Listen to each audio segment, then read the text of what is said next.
Christian Audio, a division of Recorded Books, presents Hearts of Compassion, Backbones of Steel.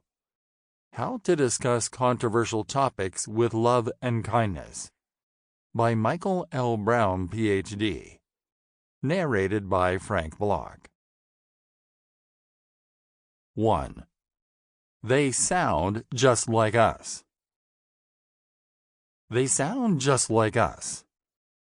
This comment by the pastor of a large and influential church in Texas was as striking as it was surprising, yet it was totally accurate. But whom did he mean by they and by us? And what was the context of his remark? The story I'm about to tell you is the story of the church in the midst of the culture wars, giving us a perspective on how the Lord would have us live in these volatile and difficult times. The pastor I just mentioned was almost 40 years old, and I had been a mentor in his life since 2014. His congregation had grown dramatically in just 4 years, and they were active on every front, giving out tens of millions of meals during COVID, rescuing victims of human trafficking, sharing the gospel with the lost, standing up for the unborn, and creating a vibrant culture of worship and prayer. They were also active politically.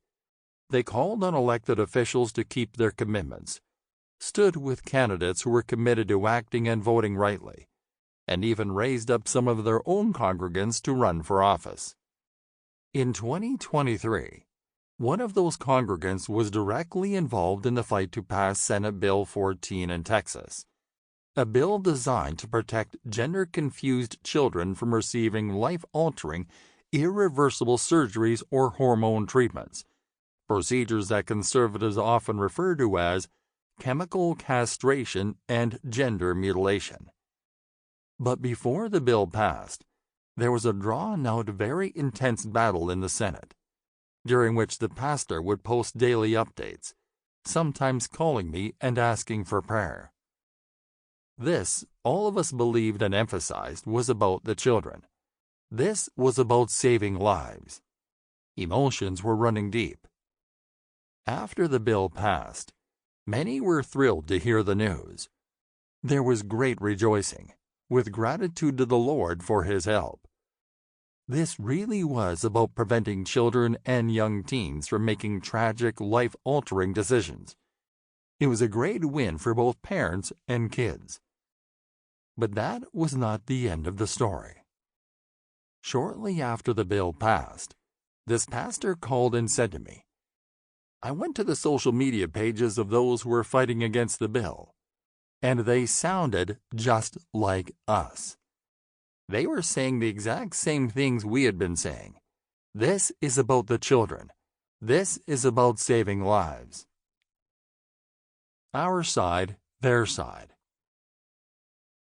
What a surprise.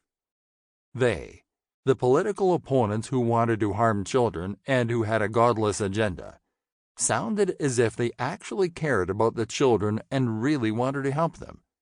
They sounded just like us. I said to him, "You're exactly right, and it is essential that we understand this. That's how we can minister to them as well."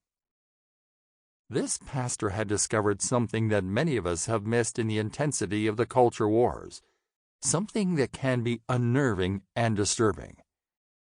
He realized that many of the people on the other side, those whom we see as our enemies, those who appear to be evil as they push a destructive agenda, are caring human beings too, also fighting for what they believe is right. Some of them are even people of faith. In their eyes, withholding treatments from trans-identified children is criminal, while in our eyes, allowing children to receive these treatments is criminal. Our side says, these kids have no clue what they're doing at such young ages. If they want to make these decisions as adults, that's up to them. But by all means, we can't let them do this now. How many young women today deeply regret getting full mastectomies at 13 or 14, simply because they were going through a period of confusion? Sample complete. Ready to continue?